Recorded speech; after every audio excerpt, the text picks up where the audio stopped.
ನಮಸ್ಕಾರ, ಶುಭೋದಯ. ಸ್ವಾಸ್ಥ್ಯಕ್ಕಾಗಿ ಯೋಗ ಕಾರ್ಯಕ್ರಮಕ್ಕೆ ಸ್ವಾಗತ.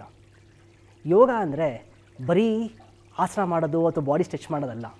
ಯೋಗದ ಪ್ರಮುಖ ಉದ್ದೇಶ ಚಿತ್ತವೃತ್ತಿ ನಿರೋಧ ಅಂತಾರೆ.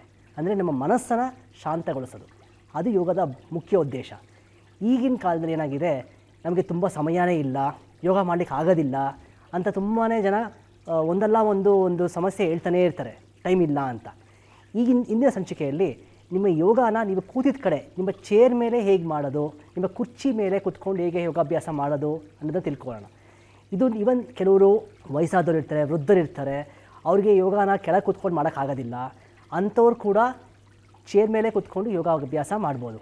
ಅಥವಾ ನಿಮ್ಮ ಆಫೀಸ್ಗಳಲ್ಲಿ ನಿಮಗೆ ಒಂದು ಸಮಯ, ಲಂಚ್ ಬ್ರೇಕಿಗೆ ಮುಂಚೆ 10 ನಿಮಿಷ ಕಾಲಾವಕಾಶ ಇರುತ್ತೆ. ಆ 10 ನಿಮಿಷಗಳಲ್ಲಿ ನೀವು ಯಾವ ಥರ ಯೋಗಾಭ್ಯಾಸ ಮಾಡಿ ನಿಮ್ಮ ಆರೋಗ್ಯನ ನಿಮ್ಮ ಕೈಯಲ್ಲಿ ಇಟ್ಕೊಳ್ಬೋದು ಅನ್ನೋದನ್ನು ಈ ಒಂದು ಸಂಚಿಕೆಯಲ್ಲಿ ತಿಳ್ಕೊಳ್ಳೋಣ. ಕುರ್ಚಿಯನ್ನು ಬಳಸಿ ಮಾಡುವ ಅಭ್ಯಾಸಗಳು. ಮೊದಲನೇದಾಗಿ ಉತ್ಥಾನಾಸನ. ಕುರ್ಚಿಯ ಮುಂದೆ ತಾಡಾಸನದಲ್ಲಿ ನಿಂತುಕೊಳ್ಳಿ. ನಿಮ್ಮ ಪಾದಗಳನ್ನು ಒಂದು ಪಾದದ ಅಂತರದಲ್ಲಿ ಇರಿಸಿ. ನಿಮ್ಮ ಪಾದಗಳ ಹೊರ ಅಂಚನ್ನು ಸಮಾನಾಂತರವಾಗಿ ಇರಿಸಿ. ನಿಮ್ಮ ಕಾಲು ಬೆರಳುಗಳನ್ನು ಮುಂದಕ್ಕೆ ಚಾಚಿ ನಿಮ್ಮ ಹಿಮ್ಮಡಿಯನ್ನು ಒತ್ತಿರಿ. ಉಸಿರನ್ನು ಒಳಗೆ ತೆಗೆದುಕೊಳ್ಳುತ್ತಾ ನಿಮ್ಮ ತೋಳುಗಳನ್ನು ಮೇಲಕ್ಕೆತ್ತಿ. ನಿಧಾನವಾಗಿ ಉಸಿರನ್ನು ಬಿಡುತ್ತಾ ಮುಂದಕ್ಕೆ ಬಾಗಿ ನಿಮ್ಮ ತೋಳುಗಳನ್ನು ವಿಸ್ತರಿಸಿ ಅಂಗೈಯನ್ನು ಕುರ್ಚಿಯ ಮೇಲ್ಭಾಗದಲ್ಲಿ ಇರಿಸಿ. 1-2 ನಿಮಿಷಗಳ ಕಾಲ ಈ ಆಸನದಲ್ಲಿಯೇ ಇದ್ದು ನಿಮ್ಮ ಉಸಿರಾಟವನ್ನು ಗಮನಿಸಿ.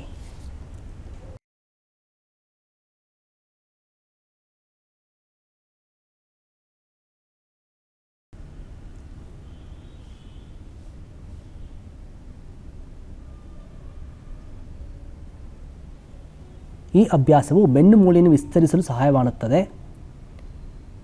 ಬೆನ್ನು ನೋವು ಇರುವವರಿಗೆ ಒಳ್ಳೆಯದು ಮತ್ತು ಭಂಗಿಯನ್ನು ಸರಿಪಡಿಸುತ್ತದೆ. ಸ್ಲಿಪ್ ಡಿಸ್ಕ್ ಇರುವವರು ಈ ಅಭ್ಯಾಸವನ್ನು ಮಾಡಬಾರದು.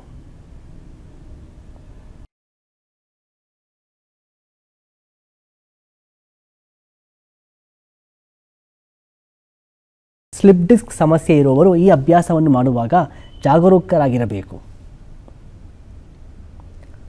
ಉಸಿರನ್ನು ಒಳಗೆ ತೆಗೆದುಕೊಳ್ಳುತ್ತಾ ನಿಧಾನವಾಗಿ ಮೇಲಕ್ಕೆ ಬನ್ನಿ.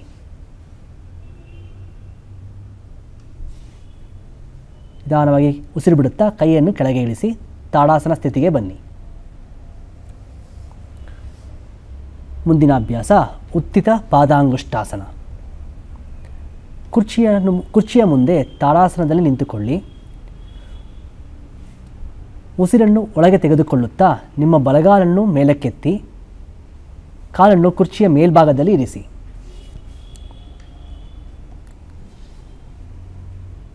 ಉಸಿರು ಬಿಡುತ್ತಾ ಸೊಂಟದಿಂದ ಮುಂದಕ್ಕೆ ಬಾಗಿ ಪಾದಗಳನ್ನು ಅಥವಾ ಕುರ್ಚಿಯನ್ನು ಹಿಡಿದುಕೊಳ್ಳಿ.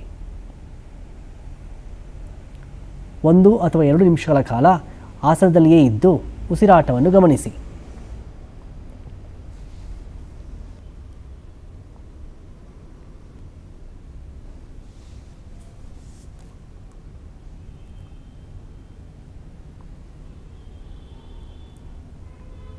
ಈ ಅಭ್ಯಾಸವು ಕಾಲುಗಳು ಮತ್ತು ಕಣಕಾಲುಗಳನ್ನು ಬಲಪಡಿಸುತ್ತದೆ. ಇದು ಹ್ಯಾಮ್ಸ್ಟ್ರಿಂಗ್ ಸ್ನಾಯುಗಳನ್ನು ಆಳವಾಗಿ ವಿಸ್ತರಿಸುತ್ತದೆ ಮತ್ತು ನಿಮ್ಮ ಸಮತೋಲನವನ್ನು ಸರಿಪಡಿಸುತ್ತದೆ. ಉಸಿರನ್ನು ಒಳಗೆ ತೆಗೆದುಕೊಳ್ಳುತ್ತಾ ನಿಧಾನವಾಗಿ ಮೇಲಕ್ಕೆ ಬನ್ನಿ. ಉಸಿರನ್ನು ಬಿಡುತ್ತಾ ನಿಮ್ಮ ಕಾಲುಗಳನ್ನು ಕೆಳಗಿಳಿಸಿ ತಾಡಾಸನಕ್ಕೆ ವಾಪಸ್ ಬನ್ನಿ.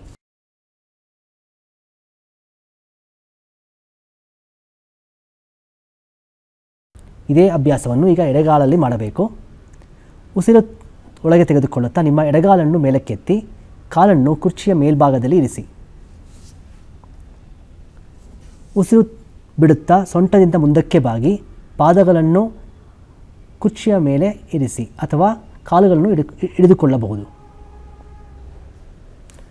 ಉಸಿರು ಬಿಡುತ್ತಾ ಸೊಂಟದಿಂದ ಮುಂದಕ್ಕೆ ಬಾಗಿ ನಿಮ್ಮ ಪಾದಗಳನ್ನು ಅಥವಾ ಕುರ್ಚಿಯನ್ನು ಹಿಡಿದುಕೊಳ್ಳಿ.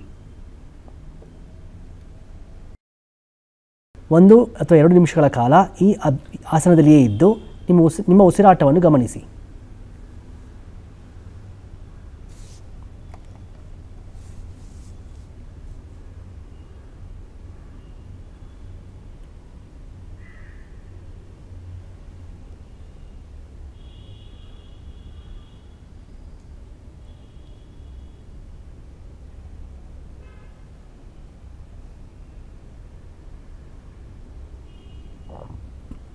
ಉಸಿರನ್ನು ಒಳಗೆ ತೆಗೆದುಕೊಳ್ಳುತ್ತಾ ನಿಧಾನವಾಗಿ ಮೇಲಕ್ಕೆ ಬನ್ನಿ.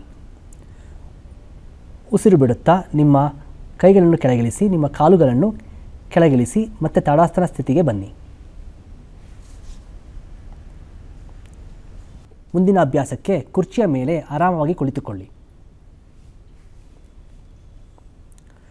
ಉಸಿರನ್ನು ಒಳಗೆ ತೆಗೆದುಕೊಳ್ಳುತ್ತಾ ನಿಮ್ಮ ಬಲಗೈಯನ್ನು ಬಲಬದಿಯಿಂದ ಮೇಲಕ್ಕೆ ಎತ್ತಿ. ಉಸಿರನ್ನು ಬಿಡುತ್ತಾ ನಿಮ್ಮ ಎಡಭಾಗಕ್ಕೆ ಬಾಗಿ. 1 ಅಥವಾ 2 ನಿಮಿಷಗಳ ಕಾಲ ಈ ಆಸನದಲ್ಲಿಯೇ ಇದ್ದು ನಿಮ್ಮ ಉಸಿರಾಟವನ್ನು ಗಮನಿಸಿ.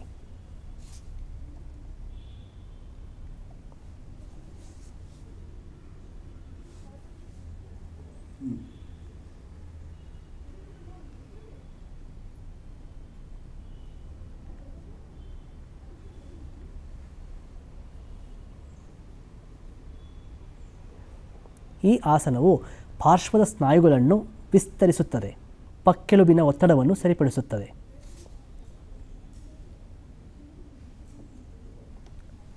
ಉಸಿರನ್ನು ಒಳಗೆ ತೆಗೆದುಕೊಳ್ಳುತ್ತಾ ನಿಧಾನವಾಗಿ ಮೇಲಕ್ಕೆ ಬನ್ನಿ. ಉಸಿರು ಬಿಡುತ್ತಾ ನಿಮ್ಮ ಬಲಗೈಯನ್ನು ಕೆಳಗೆ ಬಿಡಿ. ಇಡೀ ಅಭ್ಯಾಸವನ್ನು ಎಡಭಾಗಕ್ಕೆ ಪುನರಾವರ್ತಿಸಬೇಕು.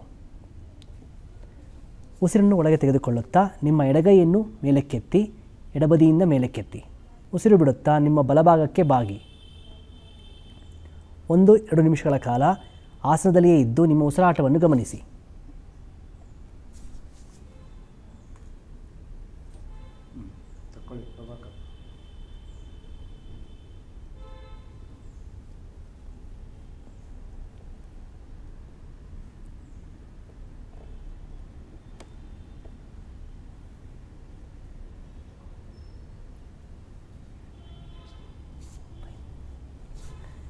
ಫ್ರೋಝನ್ ಶೋಲ್ಡರ್ ಅಥವಾ ಇತ್ತೀಚೆಗೆ ಭುಜದ ಶಸ್ತ್ರಚಿಕಿತ್ಸೆಯನ್ನು ಒಳಪಟ್ಟಿದ್ದರೆ ಈ ಅಭ್ಯಾಸವನ್ನು ಮಾಡದಿರಿ. ಉಸಿರು ಒಳಗೆ ತೆಗೆದುಕೊಳ್ಳುತ್ತಾ ನಿಧಾನವಾಗಿ ಮೇಲಕ್ಕೆ ಬನ್ನಿ. ಉಸಿರು ಬಿಡುತ್ತಾ ನಿಮ್ಮ ಕೈಗಳನ್ನು ಕೆಳಗೆ ಬಿಡಿ.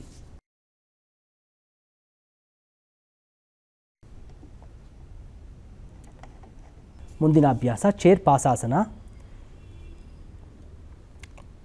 ಇದೇ ಭಂಗಿಯಲ್ಲಿ ಕೂತು ನಿಮ್ಮ ಉಸಿರನ್ನು ಒಳಗೆ ತೆಗೆದುಕೊಳ್ಳುತ್ತಾ ಎಡಗೈಯನ್ನು ಮೇಲಕ್ಕೆತ್ತಿ,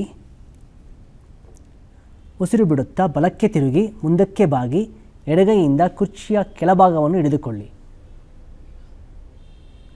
ನಿಮ್ಮ ಬಲಗೈಯನ್ನು ಚೇರಿನ ಮೇಲ್ಭಾಗದಲ್ಲಿ ಹಿಡಿದುಕೊಂಡು ಹೆಚ್ಚು ತಿರುಗಿಸಲು ಸಹಾಯ ಪಡೆದುಕೊಳ್ಳಬಹುದು. ನಿಮ್ಮ ಬಲಗೈಯನ್ನು ಚೇರಿನ ಮೇಲ್ಭಾಗದಲ್ಲಿ ಹಿಡಿದುಕೊಂಡು ಹೆಚ್ಚು ತಿರುಗಿಸಲು ಸಹಾಯ ಪಡೆಯಬಹುದು. 1-2 ನಿಮಿಷಗಳ ಕಾಲ ಈ ಆಸನದಲ್ಲಿಯೇ ಇರಿ.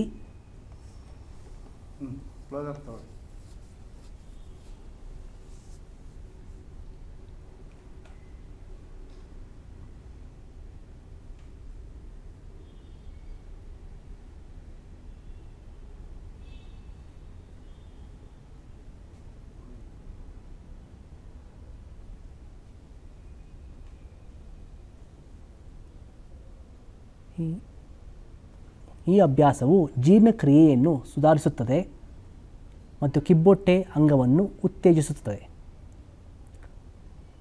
ಉಸಿರು ತೆಗೆದುಕೊಳ್ಳುತ್ತಾ ಸಾಮಾನ್ಯ ಸ್ಥಿತಿಗೆ ಬನ್ನಿ. ಉಸಿರು ತೆಗೆದುಕೊಳ್ಳುತ್ತಾ ಸಹಜ ಸ್ಥಿತಿಗೆ ಬನ್ನಿ. ಇದೇ ಅಭ್ಯಾಸವನ್ನು ಎಡಭಾಗದಲ್ಲಿ ಪುನರಾವರ್ತಿಸಬೇಕು.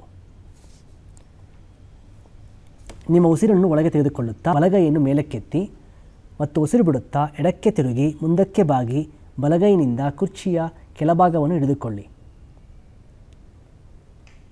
ನಿಮ್ಮ ಎಡಗೈನಿಂದ ಚೇರಿನ ಮೇಲ್ಭಾಗವನ್ನು ಹಿಡಿದು ಹೆಚ್ಚು ತಿರುಗಿಸಲು ಸಹಾಯವನ್ನು ಪಡೆಯಬಹುದು.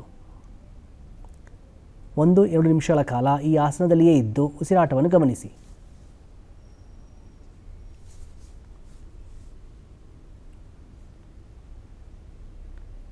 ನಿಮಗೆ ಸ್ಲಿಪ್ ಡಿಸ್ಕ್ ಸಮಸ್ಯೆ ಇದ್ದರೆ ಈ ಆಸನವನ್ನು ಮಾಡಬಾರದು.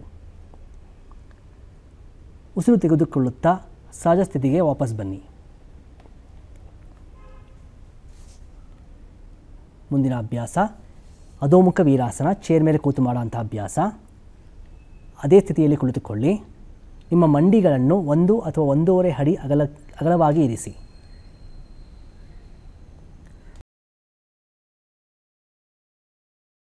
ಉಸಿರನ್ನು ಮೊಣಕಾಲಿನ ನಡುವೆ ಮುಂದಕ್ಕೆ ಬಾಗಿ. ನಿಮ್ಮ ಅಂಗೈಯನ್ನು ನೆಲದ ಮೇಲೆ ಇರಿಸಿ. ಅಭ್ಯಾಸದಲ್ಲಿ 1 ಅಥವಾ 2 ನಿಮಿಷಗಳ ಕಾಲ ವಿಶ್ರಾಂತಿ ಪಡೆಯಿರಿ.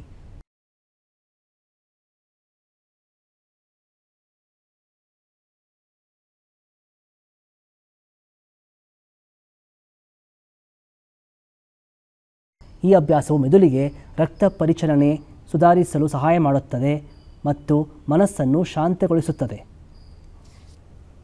ಮತ್ತು ಹೊಟ್ಟೆಯ ಬೊಜ್ಜು ಕೂಡ ಕರಗುತ್ತದೆ.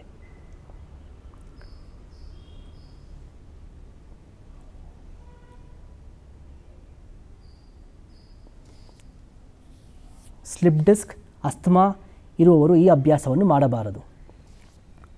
ಮಹಿಳೆಯರು ಋತುಚಕ್ರದ ಸಮಯದಲ್ಲಿ ಅಭ್ಯಾಸವನ್ನು ಮಾಡಬಾರದು.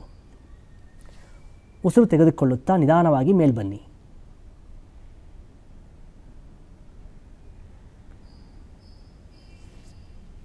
ಇಷ್ಟು ಅಭ್ಯಾಸಗಳು ನಿಮ್ಮ ಆಫೀಸಲ್ಲಿ ಅಥವಾ ಎಲ್ಲಿ ಬೇಕಾದರೂ ಚೇರ್ ಮೇಲೆ ಕೂತ್ಕೊಂಡು ಮಾಡಬಹುದಾದಂಥ ಅಭ್ಯಾಸಗಳು. ನನ್ನ ಹೆಸರು ಮಾನಸ. ನಾನು ಸುಮಾರು 6 ವರ್ಷದಿಂದ ಯೋಗಾಭ್ಯಾಸ ಮಾಡುತ್ತಿದ್ದೇನೆ. ಈ ಥರ ಯೋಗಾಭ್ಯಾಸದಿಂದ ನನ್ನ ದೇಹದ ಕ್ಷಮತೆ ಹಾಗೂ ಮಾನಸಿಕ ಸ್ಥಿರತೆ ಕಾಪಾಡಿಕೊಳ್ಳಲು ತುಂಬ ಉಪಯೋಗವಾಗಿದೆ.